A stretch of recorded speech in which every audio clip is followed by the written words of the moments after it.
Assalamualaikum students and welcome to my channel NF Salat Educational Center. So students, as I have already told you that your physics book had changed in this year, तो इंशाल्लाह आज की video से हम अपने next topics जो हैं वो अपनी न्यू बुक के अकॉर्डिंग कवर करेंगे। तो स्टूडेंट्स, आपको अगर याद हो तो ब्रांचेस ऑफ फिज़िक्स में अगर आप देखें अपनी न्यू बुक में तो हमारे पास कुछ ब्रांचेस ऐसी हैं जो कि हमने डिस्कस नहीं किया था। तो आज हम वो भी डिस्कस कर लेते हैं और कुछ मेजरमेंट के हवाले से और फिज़िकल क्वांटिटीज़ के हवाले से ये सारी चीज़ें हम डिस्कस कर लेंगे, ठीक है। तो बढ़ते हैं अपने टॉपिक की तरफ। टॉपिक 1.2 है हमारी न्यू बुक के अकॉर्डिंग और ब्रांचेस ऑफ फिज़िक्स 1.1 टॉपिक है, बट इसमें से कुछ ब्रांचेस ऐसी हैं, फॉर इंस्टेंस हमारे पास ऑप्टिक्स है, साउंड है, तो ये सारी चीज़ें हम देख लेते हैं, ठीक है। ब्रांचेस ऑफ फिज़िक्स से थोड़ा रिव्यू लेते हैं कि इसमें से कौन कौन सी ब्रांचेस हम डिस्कस कर चुके हैं। तो फर्स्ट ब्रांच हमारे पास है mechanics, we had already discuss, ठीक है। Thermodynamic, electricity, magnetism, atomic physics. Now optics, what is optics? Optics studies physical aspects of lights and its properties with the help of optical instruments. Optics physics की वो branch है जिसमें हम basically light को study कर रहे होते हैं, ठीक है। हम लाइट की प्रॉपर्टीज़ को डिस्कस करते हैं, स्पीड ऑफ लाइट को डिस्कस करते हैं, लाइट की डायरेक्शन को डिस्कस कर रहे होते हैं कि लाइट की डायरेक्शन क्या होती है, वो एक स्ट्रेट पाथ पर ट्रेवल करती है, और लाइट के इफेक्ट्स को डिस्कस करते हैं। फॉर इंस्टेंस अगर आपको पता हो कि लाइट की कॉम्पटेंट इफेक्ट होता है, ठीक है, फोटो इलेक्ट्रॉनिक इफेक्ट्स होते हैं, तो लाइट के जितने इफेक्ट्स होते हैं, लाइट की स्पीड, लाइट की डायरेक्शन और लाइट के इफेक्ट्स अंडर डिफरेंट सिचुएशन, ये सारी चीज़ें हम डिस्कस कर रहे होते हैं ऑप्टिक्स में।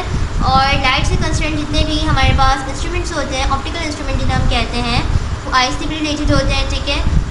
बिकॉज इंसान की विजन भी जो है वो लाइट पे डिपेंडेंट होती है, तो जितने भी ऑप्टिकल इंस्ट्रूमेंट्स होते हैं उन सारी चीज़ों की स्टडी भी जो है वो ऑप्टिक्स में आती है। साउंड हमने डिस्कस नहीं किया था, ये हमें थोड़ा डीपली डिस्कस करना है। दैट इज़ वाई आपको यहाँ नज़र आ रहा होगा कि मैंने यहाँ हेडिंग भी डाला हुआ है साउंड की, तो इसे हम डीपली डिस्कस करेंगे, ठीक है। न्यूक्लियर फिजिक्स हमने डिस्कस कर लिया, astrophysics, plasma physics and geophysics, ये सारी ब्रांचेस हम डिस्कस कर चुके हैं। Now we are going to discuss sound. By definition हम देखते हैं कि हम साउंड में क्या स्टडी करते हैं। तो अगर हम डेफिनेशन के थ्रू देखें, study of motion of sound waves either it will move linear और वर्टिकली। साउंड फिजिक्स की वो ब्रांच है जिसमें हम बेसिकली साउंड वेव्स को स्टडी कर रहे होते हैं, यानी साउंड वेव्स के कैरेक्टरिस्टिक को स्टडी करते हैं और साउंड वेव्स की मोशन को स्टडी करते हैं। Means the movement of sound waves, कि साउंड वेव जो है वो लीनियरली मूव कर रही है या वर्टिकली मूव कर रही है, ठीक है। अच्छा, आपको ये तो पता होगा कि किसी भी ऑब्जेक्ट की साउंड या ह्यूमन बीइंग की साउंड अगर हम देख लें तो एक दूसरे से डिफर करती है। अगर हम देखें तो म्यूज़िकल इंस्ट्रूमेंट की साउंड को कहा जाता है that this is pleasant sound, और अगर जो नागवार हमें गुजरे जो साउंड उसे हम कहते हैं वो नॉइस है, ठीक है। तो ये सारी वॉइसेस जो है वो आपस में डिफर क्यों कर रही हैं, साउंड्स आपस में डिफर क्यों करती हैं, due to sound wave differ करती हैं, ठीक है। तो साउंड बेसिकली हम साउंड में साउंड वेव्स की ही स्टडी कर रहे होते हैं, बिकॉज साउंड वेव ही हमें बताता है कि ये किस टाइप की साउंड है, ठीक है, और इसकी मूवमेंट से हमें पता चलता है। तो इसमें हम साउंड वेव की मोशन को स्टडी करते हैं कि साउंड वेव लीनियर मूव कर रही है कि वर्टिकली मूव कर रही है। अगर हम एग्जाम्पल लें कि किस टाइप की स्टडीज़ में आ सकती है, तो अगर हम एग्जाम्पल लें कि हम कोई भी बेल रिंग करें, ठीक है, कोई भी बेल ले लेते हैं, हम उस बेल को अगर हम रिंग करें, ठीक है, we are ringing a bell, तो क्या होगा कि अल्टीमेटली वो आपको पता है कि बेल अगर स्कूल में अगर हम देखें तो बेल रिंग हो रही होती है और डिफरेंट प्लेसेस में हो रही होती है बेल रिंग। तो बेल जो है वो अल्टीमेटली आहिस्ता आहिस्ता इसकी आवाज़ जो है वो पहले तो उसकी आवाज़ बहुत ज़्यादा होती है, ठीक है, उसका मैग्नीट्यूड बहुत ज़्यादा होता है, फिर आहिस्ता आहिस्ता वो जो है उसका मैग्नीट्यूड जो है वो कम होता जाता है, फिर अल्टीमेटली वो साउंड ख़त्म हो जाती है। तो ऐसा क्यों होता है? क्योंकि साउंड वेव्स जो है वो सबसे पहले बहुत ज़्यादा उसका मैग्नीट्यूड होता है साउंड वेव का, ठीक है, उसके बाद फिर आहिस्ता आहिस्ता उसका मैग्नीट्यूड कम होता जाता है, ठीक है, फॉर एग्जांपल लाइक दिस, और फिर आहिस्ता आहिस्ता वो बिल्कुल ही ख़त्म हो जाते हैं, ठीक है। तो इस टाइप की जो साउंड वेव होती है उसे हम कहते हैं डैम्पिंग ऑफ साउंड वेव्स, ठीक है।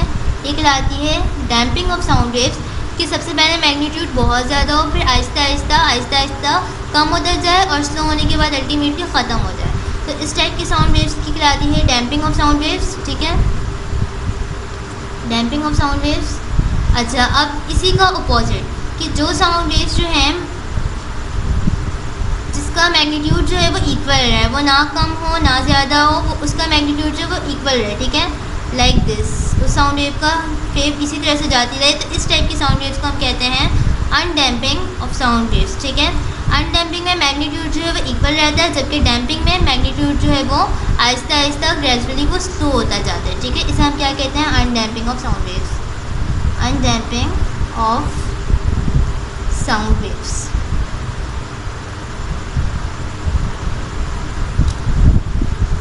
स्टूडेंट्स, हमने न्यू बुक के अकॉर्डिंग फर्स्ट टॉपिक जो है वो टोटली कवर कर लिया है, बिकॉज ब्रांचेस ऑफ फिजिक्स में यही दो ब्रांचेस थी जो आज हमने डिस्कस किया, वो हमने डिस्कस नहीं किया था, तो मैंने सोचा कि हम डिस्कस कर लेते हैं। तो अब हम चलते हैं अपने सेकंड टॉपिक की तरफ, which is measurement and measuring instruments. Today we will discuss measurement and about physical quantity, ठीक है। मेजरिंग इंस्ट्रूमेंट को इंशाल्लाह हम नेक्स्ट वीडियो में डिस्कस करेंगे। तो students, what is measurement? Measurement का मतलब होता है पैमाइश, ठीक है, या नाप तोल करना। इसकी जो लिटरल मीनिंग है वो है पैमाइश करना, ठीक है।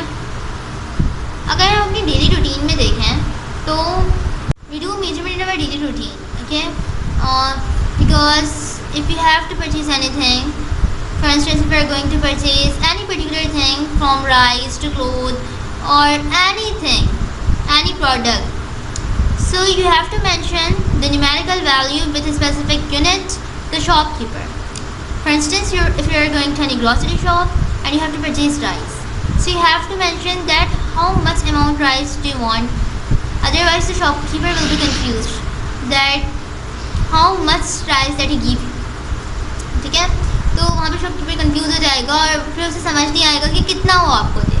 अगर आप मेंशन नहीं करेंगे एक numerical value with a specific unit, तो आपको वहाँ पे मेंशन करना पड़ेगा कि कितना किलोग्राम राइस चाहिए, ठीक है। For instance if you need 1 kilogram of rice और 2 किलोग्राम ऑफ राइस, तो इस तरह से मेजरमेंट हम अपनी डेली रूटीन में कर रहे होते हैं। अगर हम कुकिंग में भी देखें तो कुकिंग में भी हमें मेजरमेंट करनी पड़ती है, ठीक है। अगर हम मेजर करके चीज़ नहीं लेंगे तो कोई चीज़ ज़्यादा हो जाएगी, कोई चीज़ कम हो जाएगी। तो हम अपनी डेली लाइफ वर्क में डिफरेंट पर्पसेस के लिए हम मेजरमेंट कर रहे होते हैं, और स्पेशली मार्केट से अगर हमें चीज़ें परचेज़ करनी हो तब तो मेजरमेंट लाजमी होती है, ठीक है।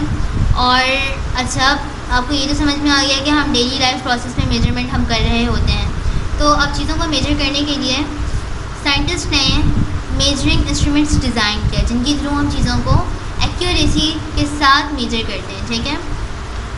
फॉर एग्ज़ाम्पल, अगर हमें किसी भी चीज़ की लेंथ मेजर करनी हो तो हम मीटर रॉड यूज़ कर रहे होते हैं, ठीक है। इसी तरह से अगर वेट मेजर करना हो तो हम वेट मेजरिंग मशीन यूज़ करते हैं, ठीक है।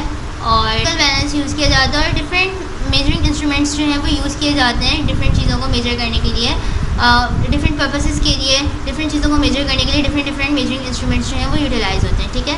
ये हम आगे डिस्कस करेंगे मेजरिंग इंस्ट्रूमेंट्स को।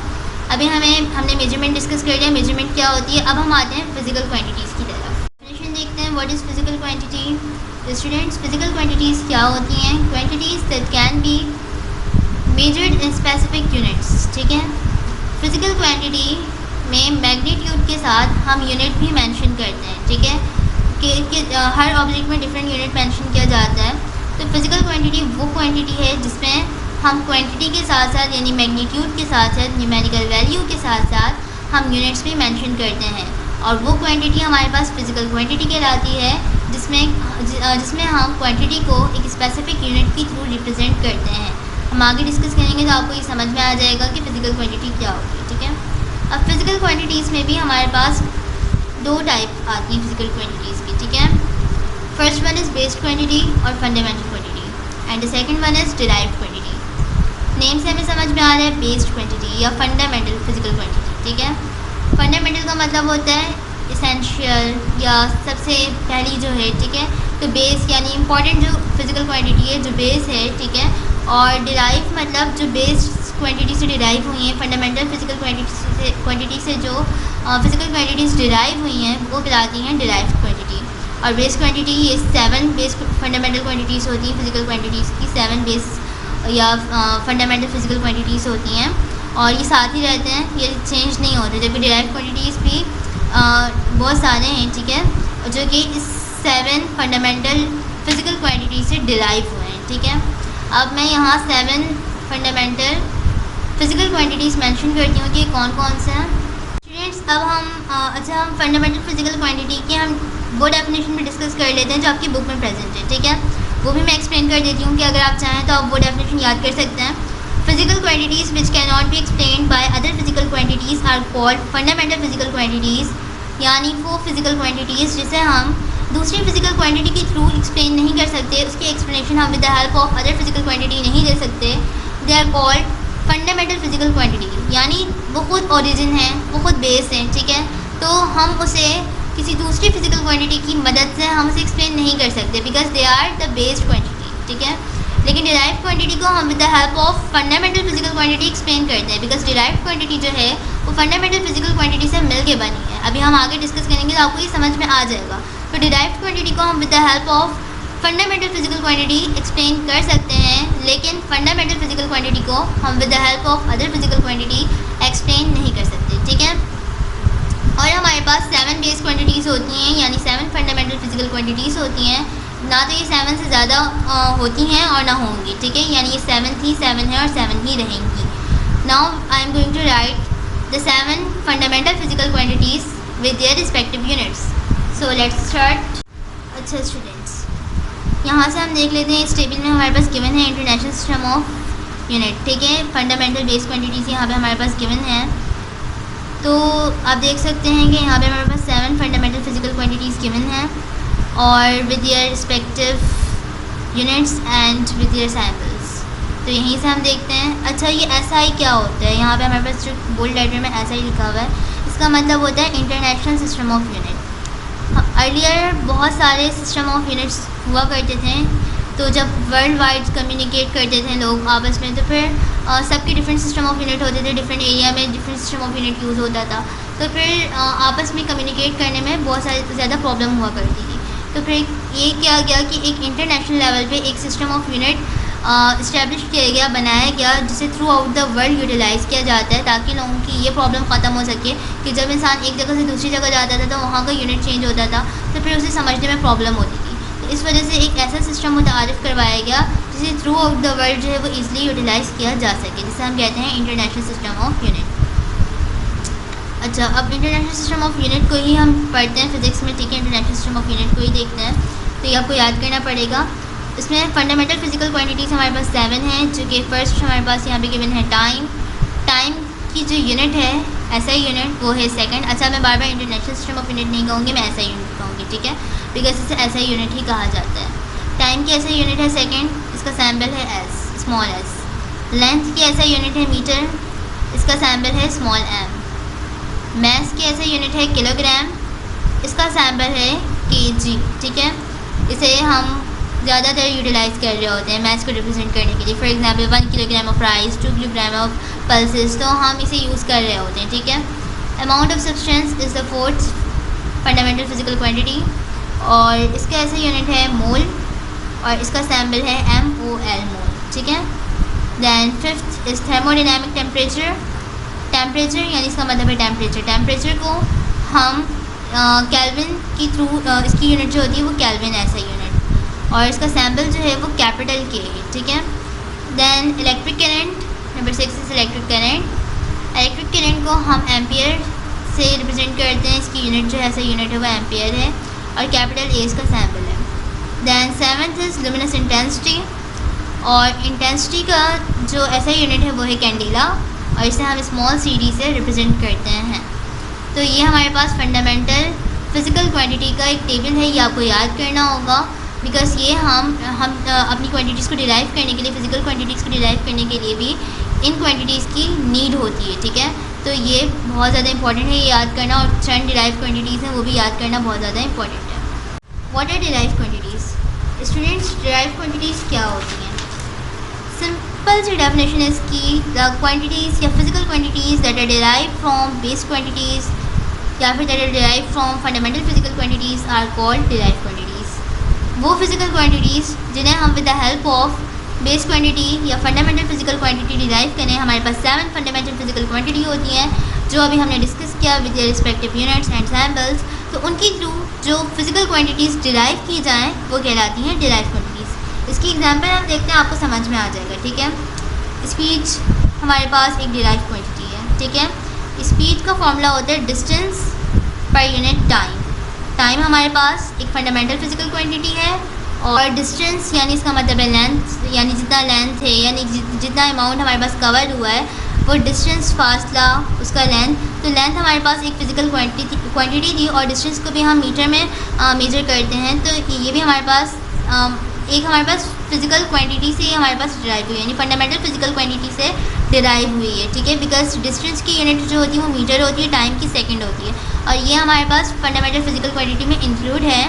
तो इसका जो फॉर्मूला बन रहा है वो with the help of fundamental physical quantity बन रहा है। तो स्पीड हमारे पास एक डिराइव क्वांटिटी हो गई, बिकॉज ये फंडामेंटल फिजिकल क्वांटिटी के फिजिकल क्वांटिटी से डिराइव हो रही है, ठीक है। इसी तरह से अगर हम फोर्स देखें तो फोर्स का फॉर्मूला होता है मास मल्टीप्लाई बाय टाइम, ठीक है। यानी मास और टाइम का प्रोडक्ट हमारे पास होता है फोर्स। तो मास भी हमारे पास एक फंडामेंटल फिजिकल क्वांटिटी है, ठीक है। अभी हमने डिस्कस किया था कि मास हमारे पास इंक्लूड थी फंडामेंटल फिजिकल क्वांटिटी में, और टाइम भी हमारे पास फंडामेंटल फिजिकल क्वांटिटी में इंक्लूडेड है, ठीक है। तो फोर्स का formula with the help of two fundamental physical quantities derive हो रहा है। तो that is why this is a derive quantity, derive physical quantity. और आपकी बुक में जो है वो एक टेबल गिवन है, टेबल 1.2, जिसमें derive quantities with their respective units given है, ठीक है। वो हम देख लेते हैं। इसमें हमारे पास गिवन है वॉल्यूम। वॉल्यूम का ऐसा यूनिट होता है क्यूबिक मीटर, यानी मीटर क्यूब। बिकॉज वॉल्यूम का फॉर्मूला अगर आपको पता हो तो वॉल्यूम का फॉर्मूला होता है, here I am writing the formula of volume. Volume is equal to length multiply by breadth multiply by height. Volume 3 dimensional होता है, ठीक है। मीन्स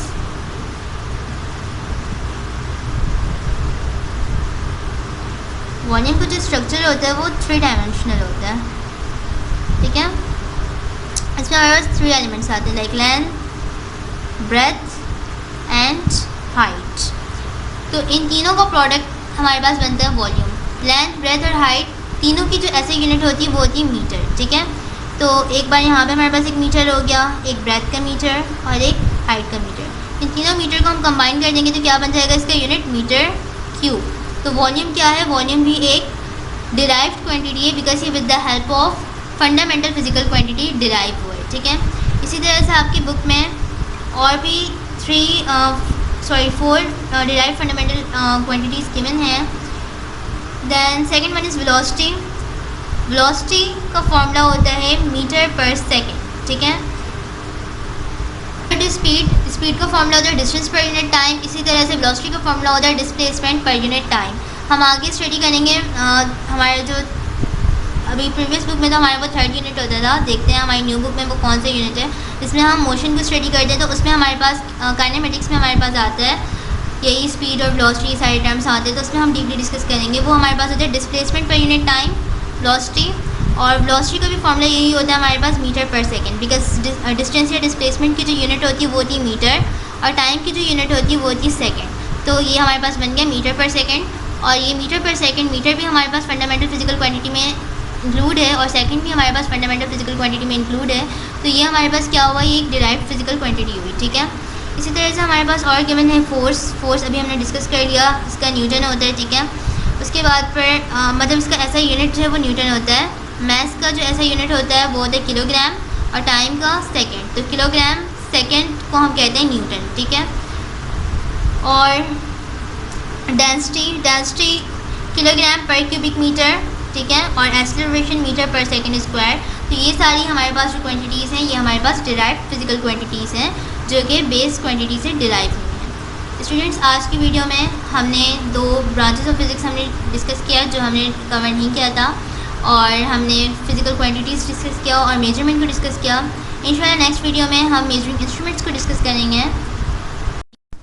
स्टूडेंट्स, आज हमने 7 फंडामेंटल फिजिकल क्वांटिटीज़ डिस्कस किया और हमने डिराइव्ड क्वांटिटीज़ भी डिस्कस किया। आपकी बुक में 7 फंडामेंटल फिजिकल क्वांटिटीज़ का भी एक टेबल प्रेजेंट है, और 5 to 6 I think derived quantities भी प्रेजेंट है आपकी बुक में।